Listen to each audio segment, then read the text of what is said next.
Partie 1. Bonjour à tous, je m'appelle Camille.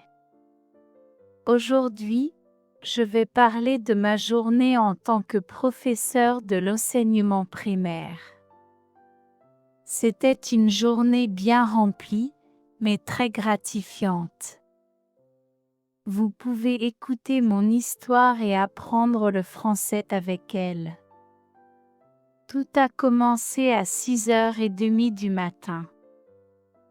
Mon réveil a sonné, comme d'habitude, j'ai mis quelques minutes avant de me lever. J'adore profiter du confort du lit avant de commencer la routine. Le ciel de Toulouse commençait déjà à s'éclaircir, teinté de tons roses et orange. Cette vue par la fenêtre de ma chambre me remplit toujours d'énergie.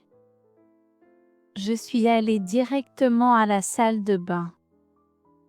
Je me suis lavé le visage à l'eau fraîche pour chasser la somnolence. J'ai brossé mes dents et pris une douche rapide. J'ai choisi une tenue confortable et joyeuse, une robe fleurie avec un cardigan bleu clair, parfait pour le climat doux du printemps. Dans la cuisine, j'ai préparé un café au lait tout en organisant le matériel pour les cours de la journée. L'arôme du café a envahi la maison, apportant une sensation de chaleur. J'ai mangé une baguette avec de la confiture de fruits rouges que j'ai achetée à la boulangerie du coin. À 7h20, je suis sortie de chez moi. Mon appartement est dans un quartier tranquille, rempli d'arbres et de cafés charmants. J'ai marché jusqu'à l'école, qui est à quelques rues. J'ai profité du trajet pour observer les fleurs dans les jardins des maisons. Toulouse est vraiment envoûtante, avec ses rues en briques rouges et ses balcons pleins de plantes. Je suis arrivée à l'école à 7h50. J'ai salué Madame Fontaine, la directrice, qui était à l'entrée en train de recevoir les élèves. Je suis montée dans ma salle de classe au 2e étage, où le soleil du matin illuminait les bureaux en bois. Ma journée a commencé par un cours de mathématiques. Aujourd'hui, nous révisions les fractions, et pour rendre l'activité plus amusante, j'ai utilisé des morceaux de fruits comme exemple. Les enfants ont ri lorsqu'ils ont réalisé que le cours était aussi devenu un petit goûter. À 10h, nous avons eu la récréation. Pendant que les élèves jouaient dans la cour, j'en ai profité pour discuter avec des collègues dans la salle des professeurs. Nous avons échangé des idées pour le prochain projet scolaire, une foire culturelle avec des présentations sur différents pays. Après la récréation, c'était l'heure du cours de lecture. Nous nous sommes assis en cercle sur le tapis coloré, et chaque enfant a choisi un livre à partager. Ces moments-là me rappellent Madame Bonnet, ma professeure d'enfance. Elle encourageait toujours la lecture avec patience et bienveillance, quelque chose que j'essaie de reproduire chaque jour. À midi, les élèves sont allés déjeuner à la cantine. Comme la matinée a été bien chargée, j'ai décidé de sortir déjeuner dans un petit bistrot près de l'école. J'ai pris une quiche aux épinards avec une salade fraîche, accompagnée d'un jus d'orange. Pendant que je mangeais, j'ai observé la ville autour. De retour en classe à 13h15, nous avons commencé un atelier d'art plastique.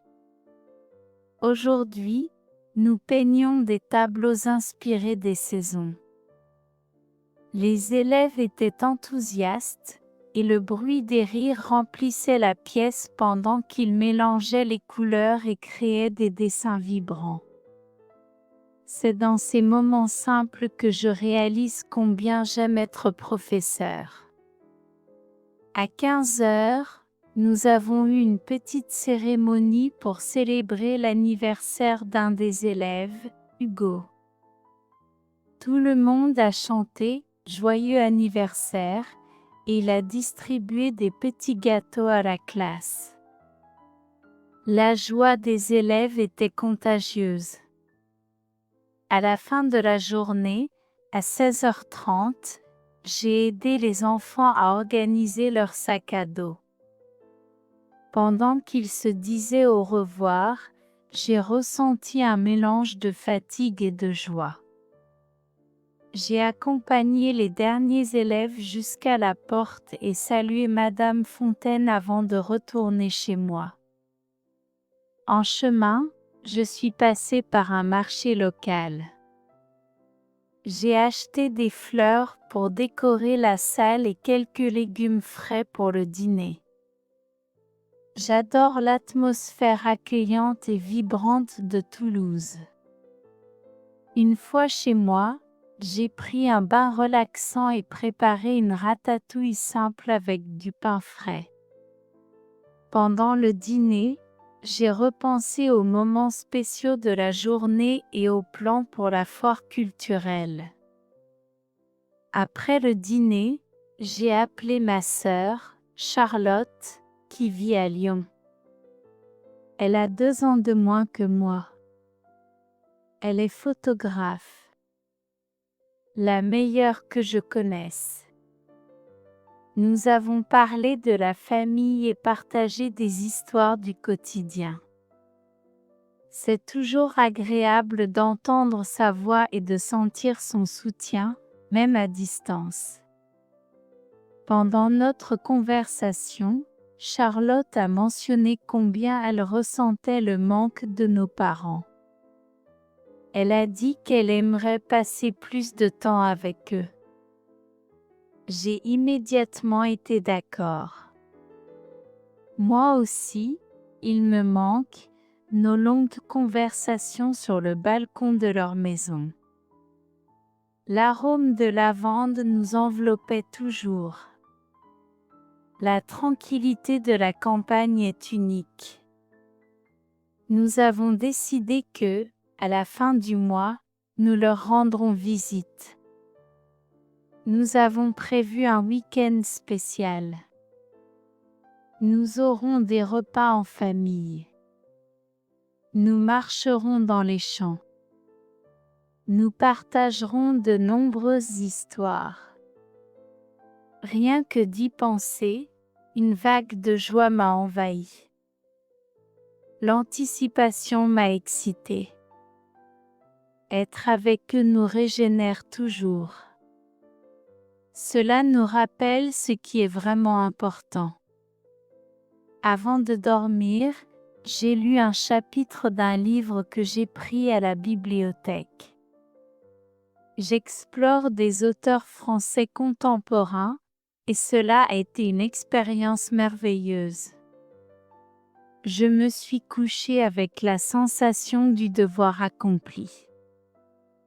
Je sais que demain sera un autre jour bien rempli, mais je suis prête à l'affronter avec le même enthousiasme. Et ainsi s'est terminée une autre journée à Toulouse. Partie 2. La fin du mois est arrivée vite. Plus vite que je ne l'avais imaginé.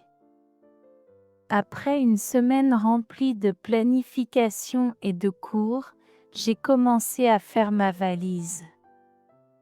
J'allais à la campagne pour rendre visite à mes parents. Ma sœur, Charlotte, venait de Lyon. Nous avions convenu de nous retrouver à la gare de Toulouse. De là, nous voyagerions ensemble.